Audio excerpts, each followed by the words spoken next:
அதே மாதிரி எவனாவது என் பிள்ளை கிட்ட டவுரி வரதட்சணை நீ வாங்கின சட்டம் வந்தவன போடுவேன். இங்கே இருக்கிற ஆண் மக்கள் கவனத்திற்கு, இளைஞர்களின் கவனத்திற்கு, சட்டசபையில் பேசுற மாதிரி உண்மை. நீ வாழ போறது என் பெண்ணோடவா, என் பெண்ணு கொண்டு வர பொண்ணோடவா, குடும்பத்தை ஏதோட நடத்த போறேன். என் பெண்ணே தங்கம். இதை நான் வரவேற்கிறேன். கட்டிக்க போற பெண்கிட்ட வரதட்சணை வாங்கக்கூடாது, அது தவறான விஷயம். அதை வந்தோன்னே நான் தடை பண்றேன் அப்படின்றாருல, அது இருக்காது, அதை நான் ஒழிச்சிருவேன் அப்படின்னு. இதை நான் வரவேற்கிறேன். ஆனா கட்டிக்க போற பெண்கிட்ட வரதட்சணை கேட்டு சண்டை போடக்கூடாது, வரதட்சணை கேட்கக்கூடாது, நான் ஆட்சிக்கு வந்தோன்னே வரதட்சணை கேட்க விட மாட்டேன் அப்படின்னு நடிகன் சீமான் சொல்றாருல, அதுக்கு அவருக்கு துளி கூட தகுதி கிடையாது. ஏன்னா அண்ணன் நடிகன் சீமான் தன்னோட மனைவி கிட்ட உங்க அப்பன் வச்சிருக்க 85 ஏக்கரை என் பேர்ல எழுதி கொடுக்க சொல்லு அப்படின்னு பொண்டாட்டி கூட சண்டை போட்டிருக்காரு. இது அந்த கணக்குல தானே வரும். அப்போ பொண்டாட்டி கிட்ட வரதட்சணைக்காக சண்டை போட்ட நீங்க எப்படி ஆட்சிக்கு வந்தோன்னு வரதட்சணையை ஒழிப்பீங்க?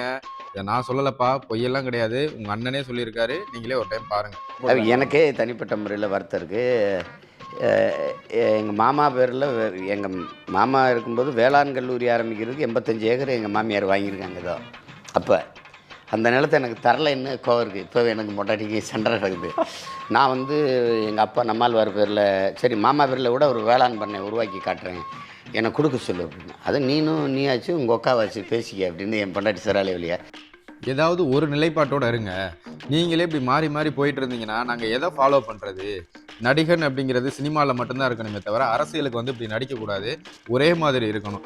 பொண்டாட்டிக்கிட்ட வரதட்சணைக்காக உங்கள் அப்பா வச்சிருக்க 85 ஏக்கரை என் பேரில் எழுதி கொடு அப்படின்னு சொல்லி சண்டை போட்ட நீங்கள் நாளைக்கு எப்படி ஆட்சிக்கு வந்தோடனே பெண்கள் வரதட்சணை கொடுக்கக்கூடாதுன்னு அதை நீங்கள் தடை பண்ணுவீங்க?